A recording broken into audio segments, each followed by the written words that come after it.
Hi friends, ఈరోజు వచ్చేసి శ్రీరామనవమి ఉందన్నమాట. రేపు మర్నాడు మంగళవారం నిప్పులం, బుధవారం తలవాలు. గుంటకల్ సంతకు పోతుంటే పంచర్ అయింది బండి.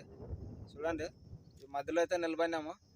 ఎండ చూడండి ఎట్లా కొడుతుంది, సుర్ర అంటుంది. ఎట్లే మంచి ఎండపోతలో బయలుదేరినాం సంతకి. ఇప్పుడు ఎట్లా చేయాలనేది కూడా అర్థం కావట్లేదు. మధ్యలో ఉన్నాము, నీళ్ళు తప్పుకొని అసలు గొంతు ఆరుకుపోతుంది. దొబ్బి బండి. ఇప్పుడు ఎట్లా చేయాలో ఏం కథ అంటే, మెల్లగా దొబ్బే వరకు అయితే తప్పదు. పంచర్ షాప్ వచ్చే వరకు గుంతకాలకు వెళ్ళి మనం పంచర్ వేయించుకోవాలా. అంతవరకు అయితే మనం ఏం చేసేకైతే కాదు. దొబ్బుతున్నాం, మెల్ల దొబ్బుకొని పోతున్నాము. ఇప్పుడు సరిగ్గా మధ్యలో ఉన్నాము, బ్రిడ్జి కాడ, మా ఊరు బ్రిడ్జి కాడ. ఇప్పుడు ఇంకా కొంత ముందుకు పోతే మదనాబాద్ వస్తుంది, దాటిపోయినా గుంతకాలు వస్తుంది. దాంట్లోనైతే మనం పంచర్ వేయించుకొని సంత చేసుకొని ప్రతి ఒక్క సబ్స్క్రైబర్స్ అంతా పండుగ రాండి అని కోరుతున్నాము.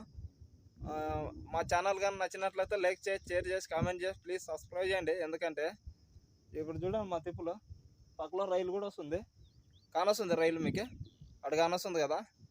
ఇప్పుడు మేమైతే అవుటర్లో ఉన్నామన్నమాట. గుంటకాల స్టేషన్కి ఇంకా పోకముందు కానీ అవుటర్ వస్తుందా, అవుటర్ కాడ ఉన్నాము. ఖచ్చితంగా రండి సబ్స్క్రైబర్స్ అంతా మొత్తము శ్రీరామనవమికి. అందరిని అదే కోరుతున్నాము, శ్రీరామనవమికి రావాలని.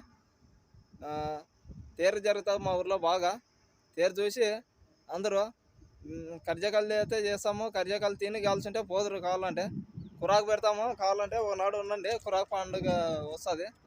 ఎందుకంటే బుధవారం పండుగ అయితే బేస్వరనాడు కర్రీ పండుగ వరకు ఉండండి. కర్రీ పండుగ అయిపోయినాక పోదురు కావాలంటే. చూసారు కదా, రైలు అయితే వచ్చేసింది. ఇప్పుడు మనమైతే ప్రస్తుతానికి ఇక్కడ ఉన్నాము. వీటి నుంచి ఆడ గుంతకాలు దొబ్బే కల్లా టైం పడుతుంది.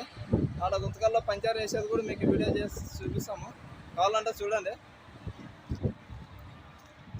ఇప్పుడైతే బండి ఇందాక పెట్టినా కదా, బండి పంచర్ అయింది. పంచర్ షాప్లోకి అయితే వచ్చినాము, పంచర్ వేసుకుంటున్నాము. ఎంతసేపు అటు పొంగు పెట్టుకొని దొక్కుంటూ అటు కొట్టుకొని కొంచెం పంచర్ షాప్ అయితే వచ్చినాము. పంచర్ అయినాయట